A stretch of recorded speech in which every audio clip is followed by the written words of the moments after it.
Regiane. Ei, Natália, boa Tudo noite. bem? Boa noite. Está sumida? Semana passada eu tava no hospital com meu pai.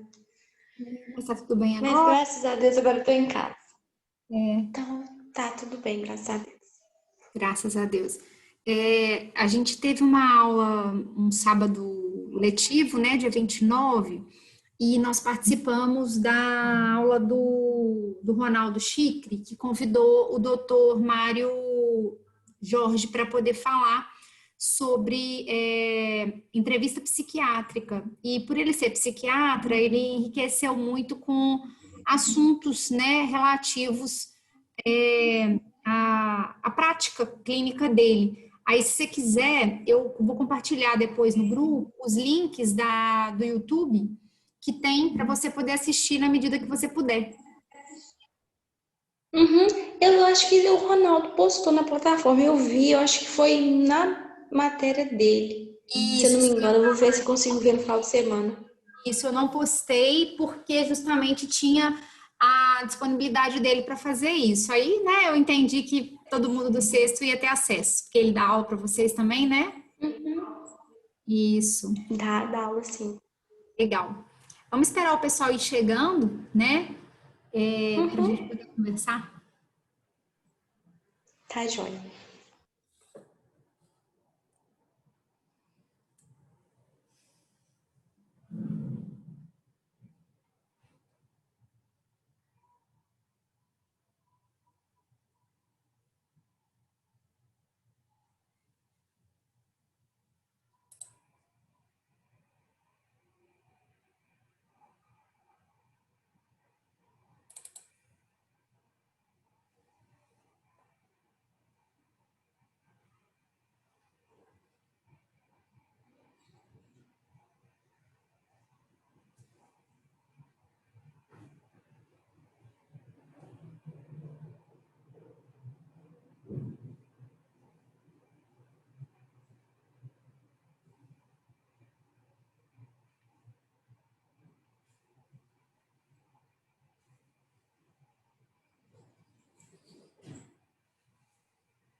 E aí, Paula, Boa noite. boa noite, tudo bem? Joia. Ei, Larissa, Ei, Natália, boa noite. boa noite, tudo bem? Tudo jóia. E aí, Larissa, você gostou da aula do sábado letivo? Doutor, Gostei. Foi muito também bom. gostei. Foi aula pesada, né? Foi. Um pouquinho Legal. longa, mas o Marisol é muito bom. Isso que eu ia falar. Eu gostei do enriquecimento, assim, com dados, né, verídicos e exemplos que valem a pena. Sim, Até ele já comentei. deu, acho que. Ah, Não, eu acho que ele já fez 2 ou 3 palestras com a gente. Tá na ai, que faculdade, legal. muito boas. Legal, bacana. É, quem depois tiver interesse, Paulo, eu não sei, né, se você teve oportunidade, mas o Ronaldo Chicre compartilhou, né, a aula que ele tinha convidado o Dr. Mário. Deixa eu Sim, desligar. eu Eu fiquei triste porque eu perdi. Na verdade, na semana passada eu perdi quase aula. Acho que desde quarta-feira passada eu estava com problema de internet. Ah, Aí não entendi. conseguia. Aí na quinta a gente tirou a internet para colocar outra. Era para ter colocado sexta, mas aí o cara que era para vir instalar atrasou, só veio instalar no sábado, quase na hora do almoço. Eu perdi quarta, quinta e sábado. Mas eu acho que os links foram disponibilizados, a Regiane comentou agora, e eu só não compartilhei com vocês porque o Ronaldo tinha falado que ele era professor do sexto e que vocês teriam acesso. Aí eu não compartilhei de novo porque eu achei irrelevante, né? O Lucas também tá chegando aí.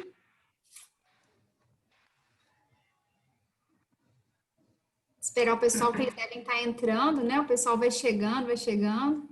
Queria compartilhar com vocês uma informação que eu fiquei muito feliz outro dia. Lucas, Natália, tudo bem? bem, boa noite. Boa noite. Então, queria contar para vocês uma história. Quando eu me formei, né, até comentei na semana passada, que foi dia do psicólogo, né, e tal, e eu me lembrando do dia que eu me tornei psicóloga, e aí eu, na época, tive um presente, né, que uma tia querida me deu, a coletânea Freud. Acho que isso não se usa mais em livros, né, meninos? Não sei porque hoje em dia a digitalização e os e-books estão muito mais acessíveis. Mas olha só quem está lá atrás. A minha coletânea. Aí eu tô contando para vocês porque Eu não tô conseguindo ver. entendeu? Ó, tá lá atrás no aparador lá, ó. Sim. Oi. Vocês estão enxergando olha lá? Tá em cima lá do aparador olha lá.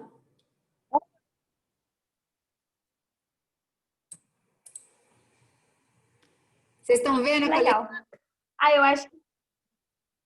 Eu acho que por mais que o livro digital ele ajuda muito, mas nada compara com o papel. A Amanda chegou. Oi! Amanda, tudo bem? Chegou gritando.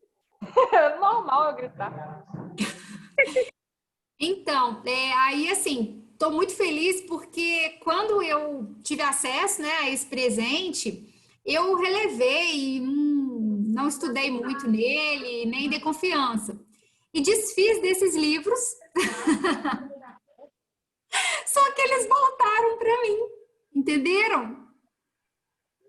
Como é que você recuperou eles? Então, foi uma surpresa, porque a pessoa para quem eu doei esses livros mandou me devolver. Ela se mudou de Ubá e falou, deixou lá no meu pai, falou, ó, isso aqui é da Natália. Aí meu pai falou, ó, tem uns livros seus aqui. Livros meus? Nem lembrava mais, porque isso já foi há 6 anos atrás. E aí agora eles voltaram e eu espero poder, como se diz, né? Eu vou começar a ter contato novamente, até para poder entender os conceitos que às vezes a gente trabalha aqui em teoria, principalmente que o que a gente está fazendo de psicodiagnóstico tem muita temática conceitual freudiana da psicanálise, né? E quem quiser depois ter acesso, eu posso ceder, né? A coletânea, eu acho que ela não está completa, pelo que eu peguei hoje, tá? Ela não está completa, está faltando 2 ou 3 livros, mas eu vou comprar só para poder completar, porque essa é uma coletânea que na época foi lançada em 2009, tipo uma reedição, 2009, tá, galera? E aí eu fiquei feliz porque voltou para mim e eu não esperava, nem tinha pedido, nem nada. E ela está aqui comigo agora de novo. Quem precisar de algum volume, eu tenho eles aqui. Eu tenho 23 aqui, mas eu acho que são 26, não é isso, Paula? Acho que são 26. E tem a interpretação dos sonhos, que é um... Volumes. Isso, são 26. São 23. 23, porque o 24 é como se fosse uma todo de todos os outros. Mas a interpretação dos Uai, sonhos... carai. Opa! Lucas! Nossa, você ficou botando o time recuado, porra. Vai pra frente. Lucas, Que isso? Professor, desculpa. Obrigado. falando aí. Gente, a gente tá em Professor, porque eu tô aula. vendo o jogo do Flamengo. Desculpa. Ah, então calma lá, né? Ah, Peraí. meu Deus. Vou falar igual eu falo com a Maria. Eu não segura fico o o áudio, tá som. ligado? Desculpa mesmo. Então são 23, né, Paula? Então os 23 estão aqui, tá? Porque eu sei que tinha um livro a mais, que deve ser esse que você está comentando. Então são 24. Eu tenho a interpretação dos sonhos que eu guardei, que é um livro à parte da É coletânea, o né? volume 4. Isso. Aí eles Ele estavam. tá no volume. Então, é porque ele está comigo, eu não sei se tem ali esses numerais romanos nele lá em cima, não, mas depois eu vou olhar, porque eu tenho alguns livros guardados lá em cima, mas, enfim, né? Agora eu vou reexplorar só para a gente poder voltar a ter acesso ao conceito, mas quem precisar do material, tá? A Larissa está falando aí, nada substitui o livro físico, né? Eu tô com eles aqui. Gente, vamos lá, então, né? Para a gente poder começar. O Lucas agora dá um tempinho aí do Flamengo e vamos compartilhar, Amanda. Vamos compartilhar o que a gente preparou. Primeiramente, então, né? Vou comentar com vocês que a aula sábado foi sobre entrevista psiquiátrica. Quem não teve oportunidade ainda de assistir, né? Dr. Mário Jorge falando, foram 4 aulas consecutivas, mas pareceu assim que voou, né? A Larissa Ferraz estava junto e eu tive essa sensação. A Amanda também estava presente, né, Amanda? Foi bem, parece que nem levou esse tempo todo.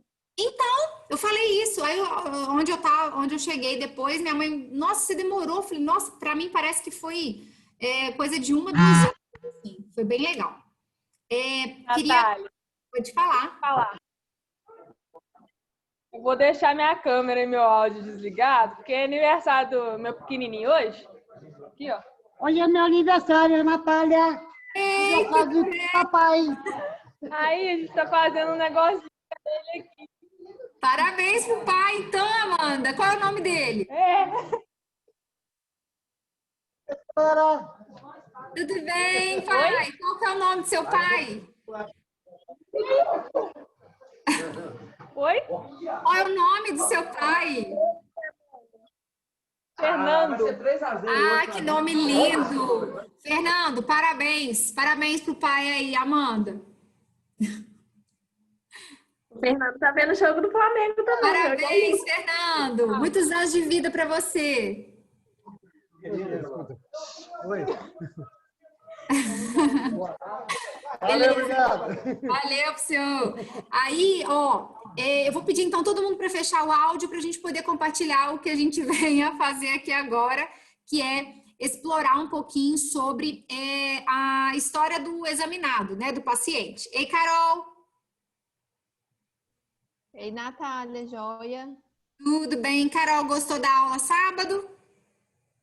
Adorei, achei muito boa. Foi super enriquecedor. Eu tô comentando com todo mundo que vale super a pena, né? Até porque ele deu ali, além de exemplos, né? Ele posicionou a questão dos eixos, né? E dos estados de consciência e variância, né? Que o paciente pode apresentar, que eu achei muito enriquecedor. Exatamente, eu também adorei. Adorei, achei que foi super importante para nosso momento, né? Queria compartilhar com vocês, então, o que eu preparei, tá? Sobre a história do examinado, né? Seguindo aí, então, no 6º capítulo do livro Psicodiagnóstico 5. Todo mundo tá vendo o compartilhamento?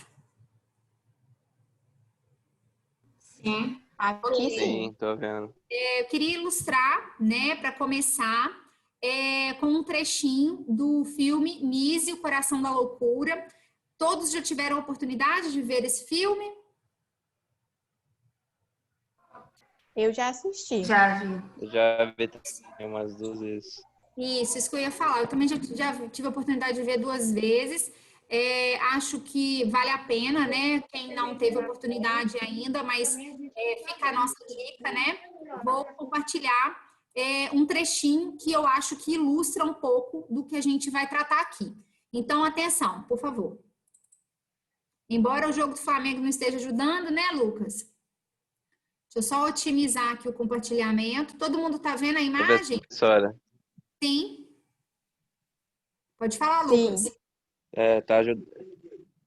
Não, o jogo tá ajudando, sim. Estamos ganhando de 2-0 do Bahia. Tá bom? Beleza, tá valendo. Vou compartilhar com vocês e vou dar o play aqui. Pera. Vai. Doutora Cia Marta, minha amiga, ela é artista plástica também. Ela gostaria de estagiar aqui conosco. Estão ouvindo, meninos? Fantásticos, eu queria conhecer. Ivone, me passa esse livrinho. Sim. Sim. Sim. Esses 2 livros. Leia de cabo a rabo, quando terminar você volta.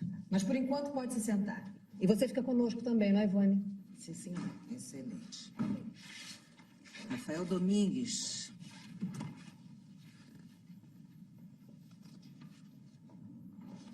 Está aqui que ele começou a trabalhar aos 14 anos, logo depois que o pai abandonou a família. O primeiro sintoma apareceu naquela época. Logo começou a ouvir vozes, ver vultos, ter ideias de alienação, perseguição, descontrole.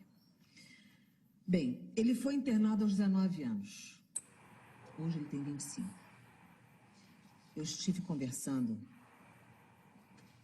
com a mãe de Rafael e ela me deu esses desenhos que Rafael fez quando eu tinha 13 anos. Com licença.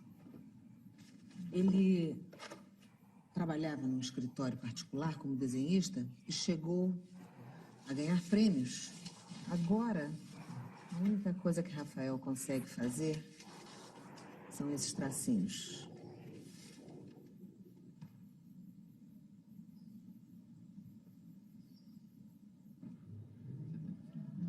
Ok. Opa, deixa eu parar aqui. Peraí, pessoal. Só um minutinho.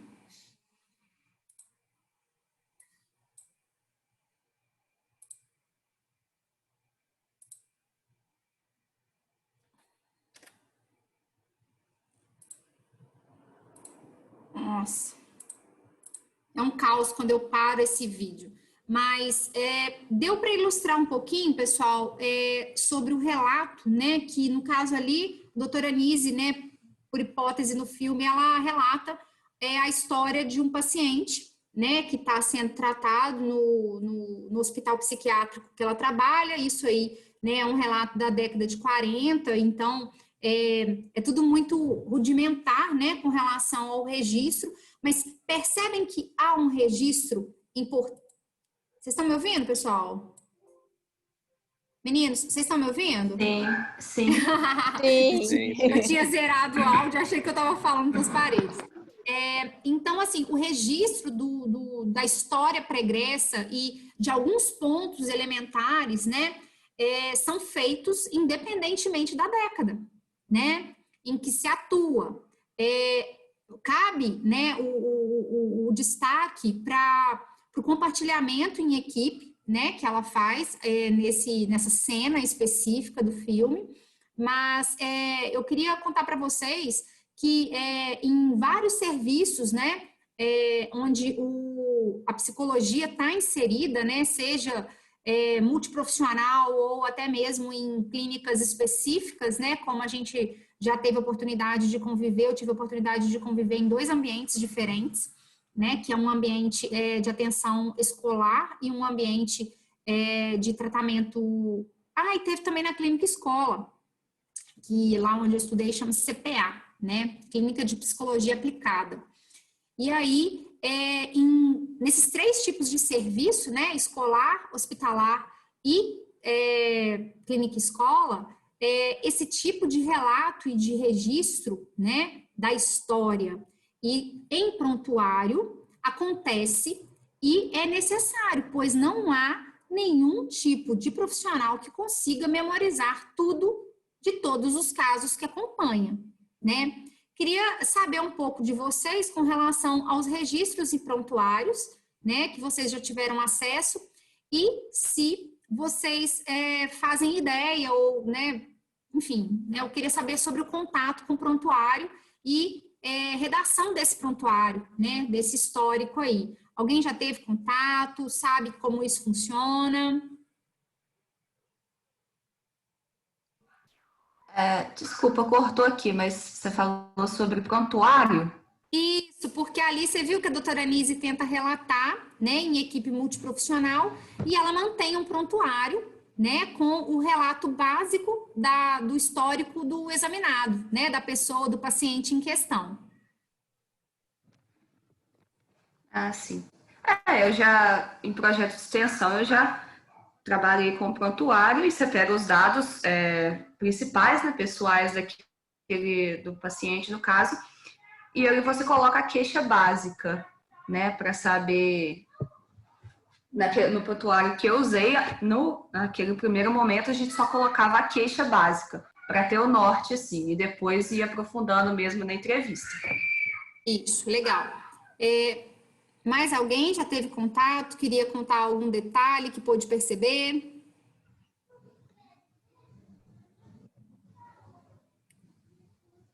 Não, ninguém teve oportunidade? Vamos agora explorar, né, o que o próprio capítulo nos traz, mas acredito que, né, para a profissão se faz necessário ter essa noção, né, de que a criação, a elaboração do prontuário por parte do profissional clínico, né, quem for trabalhar com clínica tem que ter em mente esse registro, essa anotação, né, seja impressa, seja anotação à mão, né, são relatos que o psicólogo lança a mão para não ter, né, um lapso e uma perda de informação necessária para toda a compreensão, né, elucidação do que se trata, igual a Paula está falando, né, partindo às vezes da queixa principal, dados básicos das pessoas, mas a Jurema Alcides Cunha, nesse capítulo, ela explora muito mais. Então, assim, é sobre isso que nós vamos falar, tá? Sobre o prontuário e a história do examinado nela contendo, né? Nesse prontuário que vamos criar. Então, né, o filme da Anise a gente já elaborou, já passou aqui, né, o trechinho para poder exemplificar, né? A propósito, o filme é bem interessante, né? A atuação é bem legal. A história, né, que nós vamos tratar, né, sobre o caso do paciente e também o exame mental, né, também são recursos do psicodiagnóstico. Existe, né, o modelo pregresso que é médico, né, mas para a psicologia, a história e o exame mental do paciente são fazem com que a coleta de subsídios, né, façam que o psicodiagnóstico se inicie. Eles são os fundamentos, os iniciais, os pontapés para a criação aí da hipótese diagnóstica e tratamento, né, posterior tratamento. Existem pacientes, inclusive, que não são testáveis, né? Dependendo do caso, dependendo do grau de comprometimento da função, né? Seja do eu, né? Que a pessoa está muito distante de si, ou até mesmo por compreensão, né? Acometimento. Existem fases da doença que isso não é possível, inclusive, por que eu escolhi esse exemplo do filme Nise da Silveira, né? Porque é um relato, né, que ela compartilha com a equipe, que a mãe do paciente faz acerca do caso do filho. Né? O paciente está num estado de comprometimento tão aguçado que ele não é capaz de relatar aquela situação, né, a partir da qual ele começou a ter comprometimento mental. Então, é interessante, né, que pode ser um pontapé inicial, né, de quem levou a pessoa até o acompanhamento, ou né, dependendo se for um caso mais esclarecido, a pessoa já estiver mais contida, do próprio paciente. Inclusive, queria até ilustrar, né, esse momento aqui com uma informação que o doutor Mário Jorge complementou na aula, né, de sábado, falando que quando ele recebe pela primeira vez um paciente, ele deixa que o paciente relate tudo o que ele tem a necessidade de explorar, né? Inclusive, assim, ele não interrompe, pelo menos pelos primeiros 15, 20 minutos, ele não interrompe com nenhuma pergunta.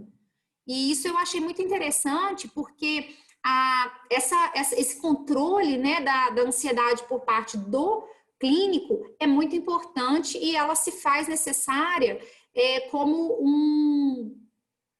uma ferramenta de terapia mesmo inicial para essa pessoa que está ansiando ser acolhida, né, receber um desabafo preliminar, né, uma escuta atenciosa, e aí não se interrompe, né? Eu achei muito legal ele ter dado esse exemplo, acho que, né, cabe bem aqui nesse relato, né, que a gente está momentaneamente introduzindo, né, e o destaque, né, que por outro lado, tem pessoas que não são testáveis, né, em determinadas fases, mas por outro lado, deve-se considerar também que a maioria das técnicas, né, e aplicação de testes pressupõe que existe uma necessidade de comunicação mínima para o próprio paciente entender, né, e ter condições de corresponder,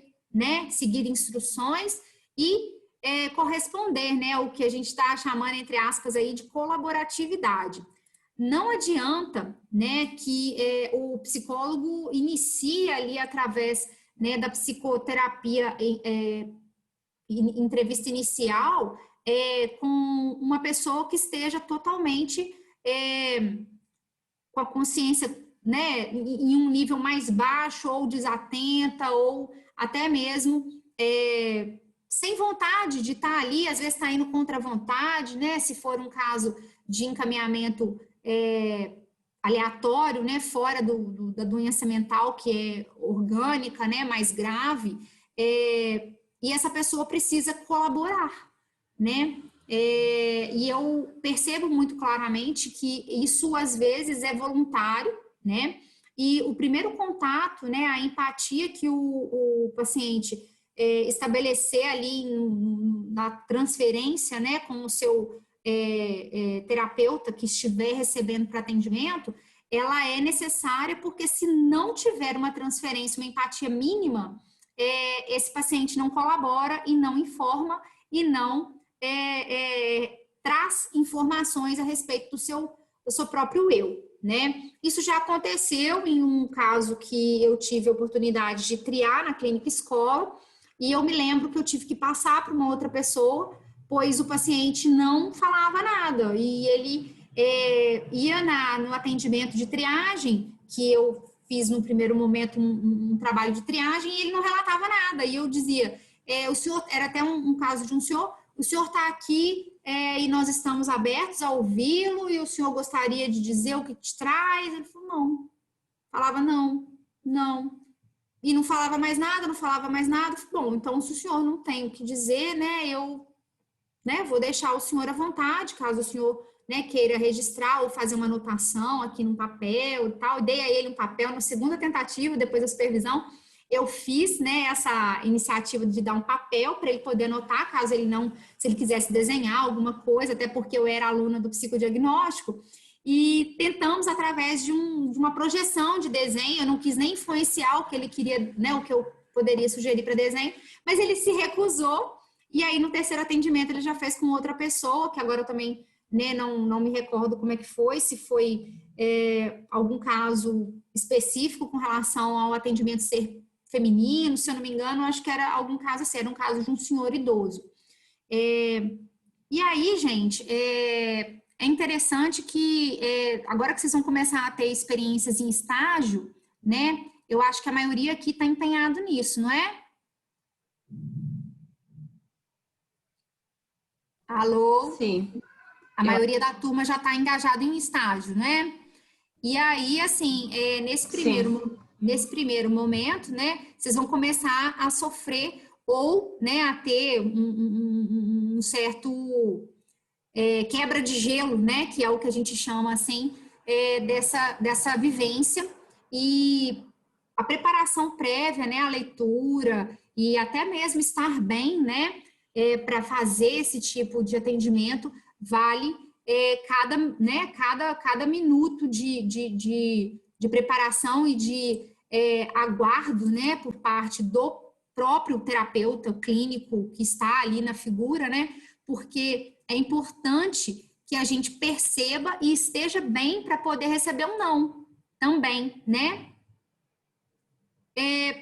Estou colocando essas imagens aqui porque eu não sei se vocês conhecem um pouco da história da arte, mas Vincent van Gogh foi um pintor famoso, né, que fez vários autorretratos, né, e ele, através, né, dos vários momentos da sua trajetória, ele tentou se projetar, né, em pinturas que ele mesmo fazia.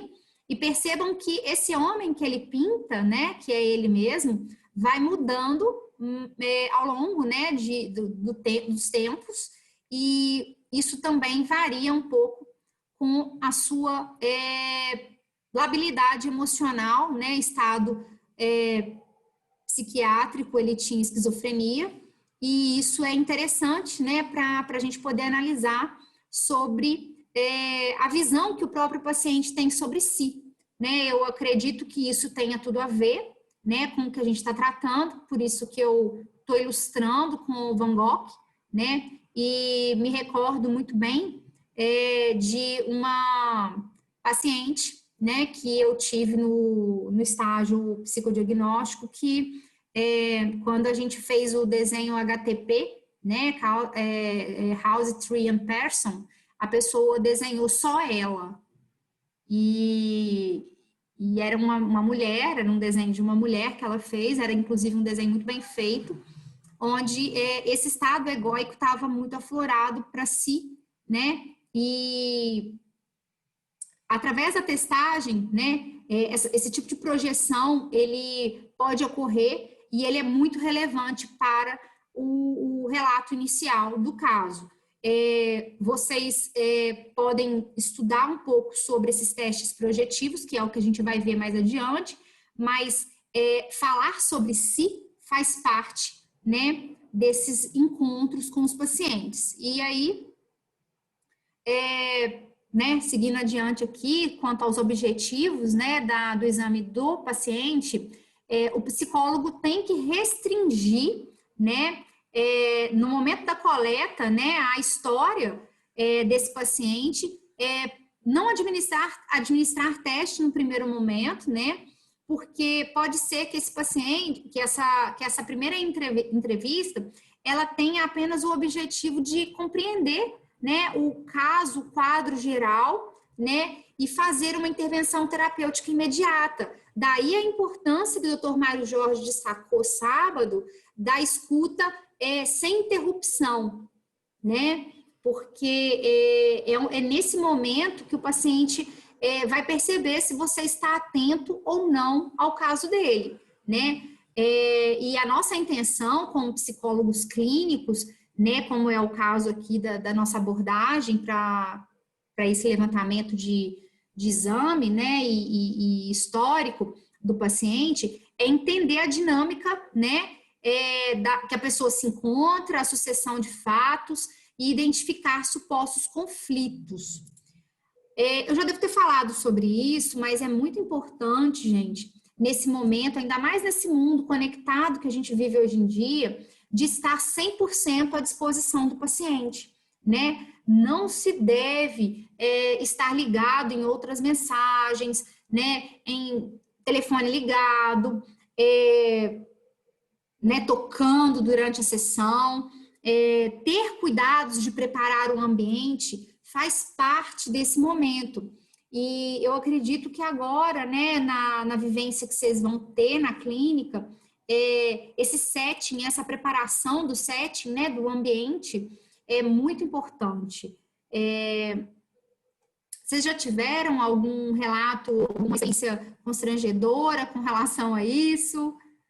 Vocês já viram alguém interrompendo? Já ouviram algum relato? De atendimento psicológico? Ou não, né? Ou às vezes um atendimento médico, quando a gente está relatando para o médico algum caso. Outro dia eu fui a um consultório que isso me incomodou bastante. A pessoa interrompeu e falou: desculpa, meu telefone está tocando aqui. E como que isso quebra a gente naqueles poucos instantes que a gente tem de oportunidade, né? Dá aquela né, destoa um pouco do momento e dá a impressão que a gente não tem a atenção completa daquele que eu tanto esperei para estar ali frente a frente. Compreende, Lucas? Assim, em que ponto que eu quero chegar? Oi?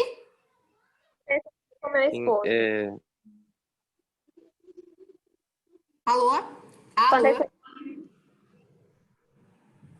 Aconteceu a gente no SUS, ele tinha que fazer um atendimento lá, e eu entrei com ele. Aí, assim, isso pelo SUS. No meio do atendimento, o telefone do médico tocou, aí ele atendeu, era a esposa dele, aí ele começou a conversar, ela pedindo para ele comprar pão. Aí ele mas você não pode me ligar nesse horário? Sim, eles conversaram, tipo, uns 5 minutos, pelo menos. Aí ele desligou ele. Olha só, a mulher ligando para comprar pão. Pois é. E assim, vocês estavam lá em busca de atendimento e a sorte que vocês estavam com a cabeça boa, né?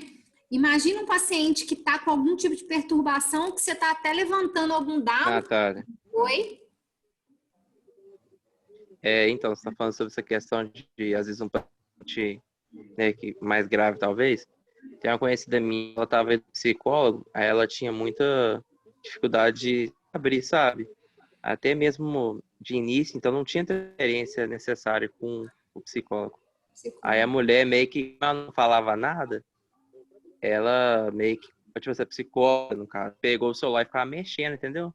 Tipo, a pessoa não, assim, a gente não falava, e ela também não falava, e ficava mexendo no WhatsApp, sei lá. Então, porque o que acaba acontecendo, né, Lucas? Que eu posso até tentar, assim, ilustrar, né?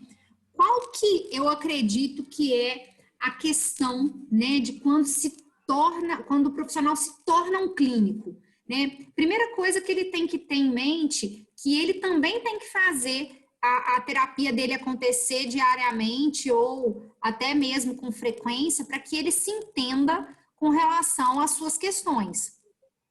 E saber que naquele momento, todos os acontecimentos dentro do encontro, né, fazem parte de análise para relato. Oi? Até mesmo, Lucas, até mesmo se houver silêncio, se houver um silêncio prolongado desse paciente, né, até mesmo essa recusa do paciente, igual esse senhorzinho que eu comecei a atender, tentei fazer a anamnese dele, não queria falar, né, não conseguia ouvir uma palavra sequer do homem, né, estava ali frente a uma menina, né, que ele acreditava ser uma menina, que na mente dele, né, na opinião pessoal, era uma menina que não deveria ter acesso às informações.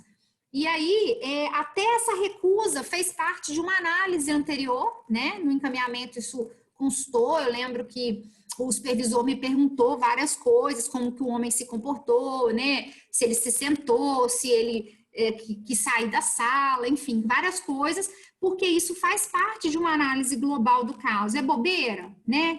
Então, a gente tem que estar atento a todas as nuances, inclusive as recusas, as primeiras, né, fechamentos, assim, de portas, né, para com o caso, e nós estamos vivendo um mundo conectado. Então, essa ansiedade da gente saber o que está acontecendo lá do lado de fora, né, onde o WhatsApp está entrando e está entrando com força, né, porque quem nunca para peraí, deixa eu ver o que chegou de mensagem, né? Então, é isso aí que a gente tem que controlar na nossa atuação profissional, né? Porque isso faz parte de uma quebra de atenção, não só o WhatsApp, né? Mas também o relógio, né? Levantar e fazer uma outra coisa nada a ver. Então, assim, o setting, né, do atendimento, hoje em dia a gente está falando aí de psicoterapia online. Oi? Pode falar. Então, sobre uma coisa do celular, né? Uma coisa que eu li também. Tipo, só o simples fato do celular estar no mesmo cômodo que você já tem a atenção meio que dispersa, porque se você leva em conta o vício, né, no celular, que é uma coisa até bem comum. Então, recomendado, eu particularmente faço isso, tipo, eu tenho que ir alguma coisa, eu deixo o celular na cozinha e eu vou pro meu quarto, entendeu? Tipo, ajuda um pouco. Mas no caso do profissional, assim, ou estagiário, independente de qualquer pessoa que esteja atendendo, eu acho que no mínimo tem que ligar o celular, sabe? Tipo, às vezes o paciente não fala, mas mesmo assim, sabe?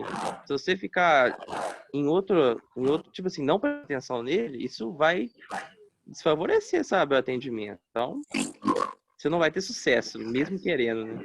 Isso, então, assim, cuidados, né, em relação a esses comportamentos voluntários, né, fazem parte de uma escuta focal, né, que o paciente nos exige inconscientemente e que também fazem, né,